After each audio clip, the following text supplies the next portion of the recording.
হরে কৃষ্ণ। বন্ধুরা, আজ আমরা শুনব শ্রীমদ্ ভগবদ্ গীতার ২য় অধ্যায় সাংখ্যযোগ থেকে। শ্রী ভগবানুবাচ অসচ্চন্নস্য সচস্তং প্রজ্ঞাবাদশ্চ ভাষসে গতাসূনঃ গতাসুংশ্চ নানুশোচন্তি পণ্ডিতা।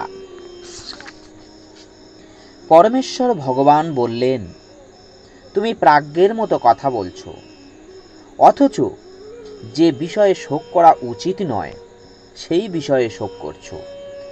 যারা যথার্থই পণ্ডিত তারা কখনো জীবিত অথবা মৃত কারো জন্যই শোক করেন না।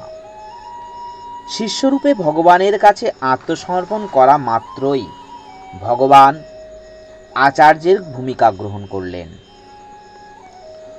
অর্জুনের ভুল সংশোধন করার জন্য পরোক্ষভাবে তাকে মহামূর্খ বলে শাসন করতেও লাগলেন। ভগবান তাকে বললেন, তুমি প্রাজ্ঞের মতো কথা বলছো, কিন্তু প্রকৃত জ্ঞান তোমার নেই।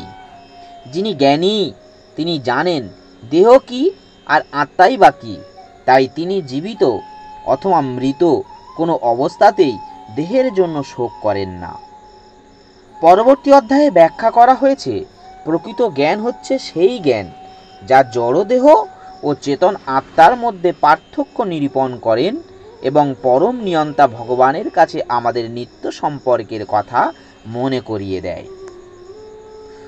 অর্জুন যুক্তি দেখাচ্ছিলেন যে রাজনৈতিক ও সামাজিক প্রয়োজনীয়তার থেকে ধর্মীয় আচার অনুষ্ঠান অনেক গুরুত্বপূর্ণ, কিন্তু তিনি জানতেন না এই জড় পদার্থ আত্মা ও ভগবৎ সম্বন্ধীয় জ্ঞান ধর্মীয় আচার অনুষ্ঠান করার চাইতেও বেশিও গুরুত্বপূর্ণ।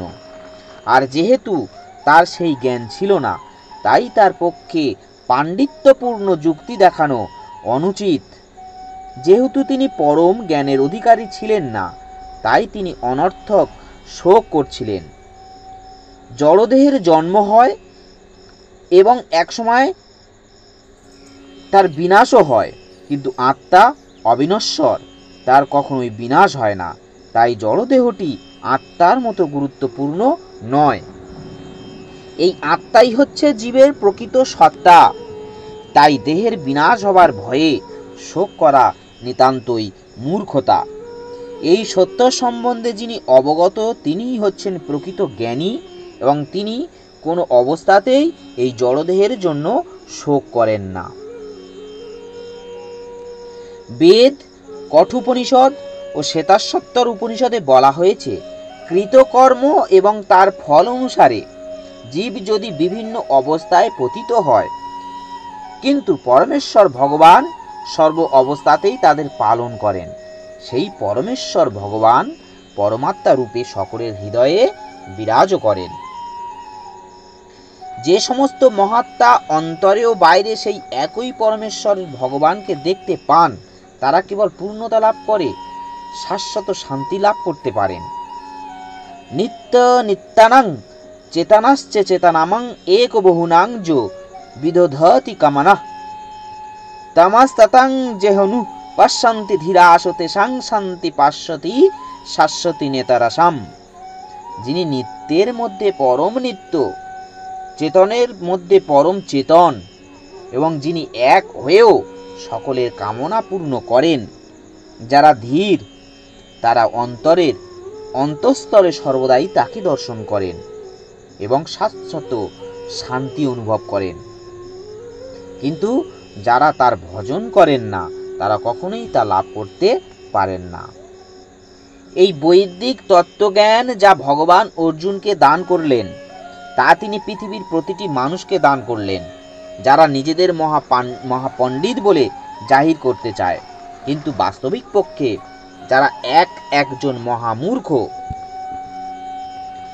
ভগবান স্পষ্টভাবে বলেছেন, তিনি অর্জুন সেই যুদ্ধক্ষেত্রে সমবেত সমস্ত রাজারা সকলেই শাশ্বত স্বতন্ত্র জীব এবং ভগবান সমস্ত জীবকে তাদের এই বন্ধ ও মুক্ত উভয় অবস্থাতেই প্রতিপালন করেন।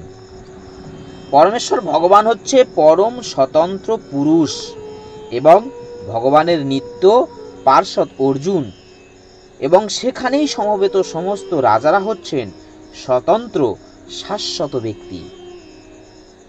এমন নয় যে পূর্বে তারা ছিলেন না এবং ভবিষ্যতে থাকবেন না। তাদের ব্যক্তিত্ব স্বাতন্ত্র্য পূর্বে বর্তমান ছিল এবং ভবিষ্যতেও নিরবচ্ছিন্নভাবে বর্তমান থাকবে। তাই কারো জন্য শোক করা নিতান্তই নিরর্থক। মায়াবাদীরা বলে থাকেন যে মুক্তির পর স্বতন্ত্র আত্মা মায়ার আবরণ মুক্ত হয়ে নির্বিশেষে ব্রহ্মে বিলীন হয়ে যায় এবং তখন আর আত্মার নিজস্ব কোনো সত্তা থাকে না। এই মতবাদ পরম শাশ্বত ভগবান শ্রীকৃষ্ণ এখানে অনুমোদন করেননি। তাছাড়া কেবল এই বদ্ধ দশায় আমরা ব্যক্তি স্বাতন্ত্র্য অনুভব করি, সেই মতবাদও ভগবান এখানে অনুমোদন করেননি। ভগবান শ্রীকৃষ্ণ এখানে স্পষ্টভাবে বলেছেন, ভগবানের নিজের এবং অন্য সকলের অস্তিত্ব শাশ্বত, কারো স্বতন্ত্র সত্তার বিনাশ কখনোই হয় না। এই কথা উপনিষদ বলা হয়েছে। শ্রীকৃষ্ণের মুখ নিঃসৃত এই সমস্ত কথা প্রামাণিক, কারণ তিনি কখনোই মায়ার দ্বারা প্রভাবিত হন না। জীবের ব্যক্তি স্বাতন্ত্র্য যদি সর্ব অবস্থায় বজায় না থাকত, তবে ভগবান শ্রীকৃষ্ণ কখনোই বলতেন না যে ভবিষ্যতেও কখনো এর বিনাশ হবে না। মায়াবাদী তার্কিকেরা বলতে পারেন, শ্রীকৃষ্ণ যে ব্যক্তি স্বাতন্ত্র্যের কথা বলছেন তা চিন্ময় স্বাতন্ত্র্য নয়, তা হচ্ছে জড় স্বাতন্ত্র্য। কিন্তু এই যুক্তি মেনে নিলেও আমাদের প্রশ্ন থেকে যায়, তাহলে ভগবান শ্রীকৃষ্ণ তার যে নিজের সম্বন্ধে যে স্বাতন্ত্র্যের কথা বলেছেন সেটি কি ধরনের স্বাতন্ত্র্য? শ্রীকৃষ্ণ বলেছেন তিনি অতীতেও ছিলেন এবং ভবিষ্যতেও থাকবেন।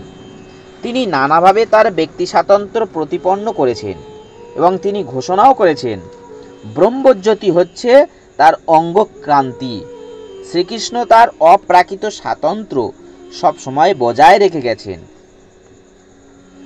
যদি তাকেও সীমিত সাধারণ চেতনা বিশিষ্ট বদ্ধ জীবাত্মা বলে মনে করা হয়, তবে ভগবদ গীতাকে কখনোই পরম তত্ত্বজ্ঞান সমন্বিত শাস্ত্র হিসাবে গ্রহণ করা যাবে না। এই সীমিত জ্ঞান বিশিষ্ট ভ্রান্তিপূর্ণ সাধারণ মানুষ কখনোই পরম তত্ত্বজ্ঞানের শিক্ষা দিতে পারেন না। ভগবদ গীতা সাধারণ কাব্যগ্রন্থ নয়। সাধারণ মানুষের লেখা কোনো বইয়ের সম্বন্ধে ভগবদ গীতার তুলনা করা চলে না। শ্রীকৃষ্ণকে যদি কেউ সাধারণ মানুষ বলে মনে করেন, তবে তার কাছে ভগবদ গীতার কোনো তাৎপর্য থাকতে পারে না। মায়াবাদী তার্কিকেরা বলে থাকেন, প্রচলিত রীতি অনুসারে এই শ্লোকে বহু বচনের ব্যবহার করা হয়েছে এবং তা জড়দেহটিকেও বোঝাচ্ছে, কিন্তু পূর্ববর্তী শ্লোকে জড়দেহগত পরিচয়কে সম্পূর্ণভাবে অগ্রাহ্য করার পর প্রচলিত রীতি অনুসারে সেই জড়দেহগত পরিচয়কেই আবার অনুমোদন করা শ্রীকৃষ্ণের পক্ষে কি করে সম্ভব? তাই স্পষ্টই বোঝা যাচ্ছে অপ্রাকৃত স্তরে জীব স্বতন্ত্র আত্মারূপে বর্তমান থাকে। এই কথা রামানুচার্য আদি মহৎ আচার্যেরা স্বীকার করে গেছেন যে ভগবদ গীতাতে বহু জায়গায় উল্লেখ করা হয়েছে। এই অপ্রাকৃত স্বাতন্ত্র্য ভগবদ ভক্তেরা উপলব্ধি করতে পারেন, যারা পরমেশ্বর ভগবান শ্রীকৃষ্ণের প্রতি ঈর্ষাপরায়ণ। ভগবদ গীতার মতো মহৎ শাস্ত্রকে উপলব্ধি করার ক্ষমতা তাদের নেই। ভগবদ ভক্তিহীন মানুষের এই ভগবদ গীতা পাঠ করা মৌমাছির মধুর বোতল চাটার মতোই নিরর্থক। বোতল না খুললে যেমন মধুর স্বাদ পাওয়া যায় না, তেমনি ভগবানের ভক্ত না হলে ভগবদ গীতার অন্তর্নিহিত তত্ত্ব উপলব্ধি করা যায় না। এই কথা চতুর্থ অধ্যায়ে বলা হয়েছে যে ভগবানের অস্তিত্বে যে অবিশ্বাস করে তার পক্ষে ভগবদ গীতার স্পর্শ করাও সম্ভব নয়। তাই মায়াবাদীরা গীতার যে ভাষ্য দিয়ে থাকেন তা সম্পূর্ণরূপে ভ্রান্ত, ভুল এবং তা মানুষকে বিপদগামী করে তোলেন। তাই শ্রী চৈতন্য মহাপ্রভু মায়াবাদীদের ভাষ্য পড়তে অথবা শুনতে নিষেধ করে গেছেন। কারণ মায়াবাদী ভাষ্যের দ্বারা একবার প্রভাবিত হলে গীতার অন্তর্নিহিত তত্ত্বকে আর উপলব্ধি করতে পারা যায় না। যদি ব্যক্তি স্বাতন্ত্র অভিজ্ঞতা লব্ধ বিশ্ব ব্রহ্মাণ্ডকে উল্লেখ করেন, তাহলে ভগবান শ্রীকৃষ্ণের উপদেশের কোনো আবশ্যকতা আর থাকে না। স্বতন্ত্র আত্মার বহু বচন ও ভগবান চিরন্তন সত্য এবং তা বেদে প্রতিপন্ন হয়েছে, যা উপরে উল্লেখ করা হয়েছে। যেহেতু প্রত্যেকটি জীব হচ্ছে একটি স্বতন্ত্র আত্মা, কিন্তু প্রতি মুহূর্তেই প্রত্যেকেই তার দেহ পরিবর্তন করে চলেছে। তার ফলে কখনো সে শিশু, কখনো বা কিশোর, কখনো যুবক, কখনো বা বৃদ্ধা, এভাবেই সে নানা রূপ ধারণ করছে। কিন্তু জীবের প্রকৃত সত্তা আত্মার কোনো পরিবর্তন হয় না। এক সময় দেহটি যখন অকেজো হয়ে যায়, তখন আত্মা সেই দেহ ত্যাগ করে আবার অন্য এক দেহে স্থানান্তরিত হয়। মৃত্যুর পর এই জড় অথবা চিন্ময় আর একটি দেহ প্রাপ্ত হওয়া যখন অবশ্যম্ভাবী, তখন ভীষ্ম, দ্রোণাচার্য আদি আত্মীয় পরিজনের জন্য শোক করা অর্জুনের পক্ষে নিতান্তই নিরর্থক। বরং তাদের মৃত্যুর কথা ভেবে শোক করার পরিবর্তে তার আনন্দিত হওয়া উচিত। কারণ মৃত্যু হলে তারা তাদের জরাগ্রস্ত এই বৃদ্ধ দেহ ত্যাগ করে নতুন দেহ প্রাপ্ত হবেন এবং নবশক্তি লাভ করবেন। পূর্বকৃত কর্মের ফল অনুসারে জীব নতুন দেহ প্রাপ্ত হয় এবং নানা রকম সুখ ও দুঃখ ভোগ করেন।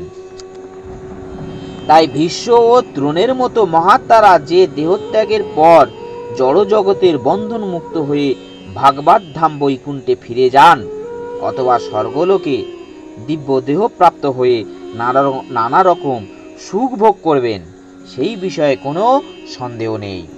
সুতরাং তাদের মৃত্যুতে শোক করার কোনো কারণই ছিল না। যে মানুষ জীবাত্মা ও পরমাত্মার স্বরূপ এবং পরা ও অপরা উভয় প্রকৃতি সম্পর্কে সম্পূর্ণভাবে অবগত, তাকে বলা হয় ধীর।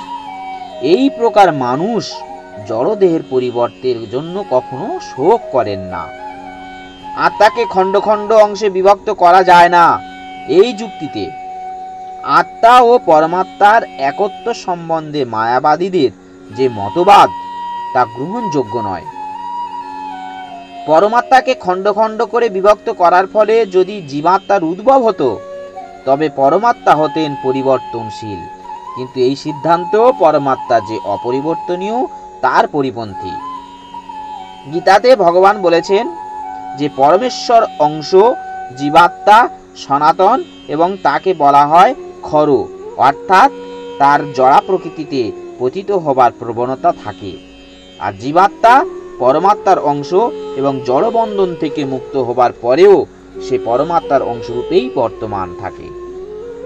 তবে মুক্ত হবার পর সে সৎ, চিত ও আনন্দময় দেহপ্রাপ্ত হয়ে ভগবত ধামে ভগবানের সাহচর্য লাভ করেন। জলে যখন আকাশে প্রতিফলন দেখা যায়, তখন তাতে সূর্য, চন্দ্র, এমনকি তাদেরও পর্যন্ত দেখা যায়।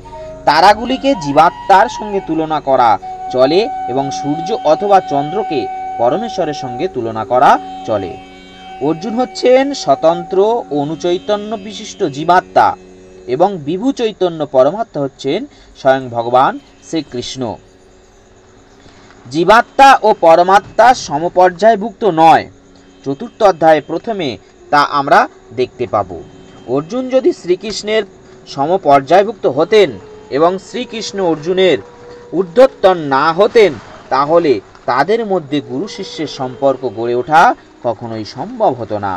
তারা দুজনেই যদি মায়ার দ্বারা মহাচ্ছন্ন হতেন, তাহলে একজন উপদেষ্টা এবং অন্যজন উপদেশ গ্রহণকারী হওয়ার কোনো প্রয়োজন ছিল না। এই প্রকার উপদেশ অর্থহীন হয়ে পড়তেন, কারণ মায়ায় কবলিত কেউ প্রামাণিত উপদেষ্টা হতে পারেন না।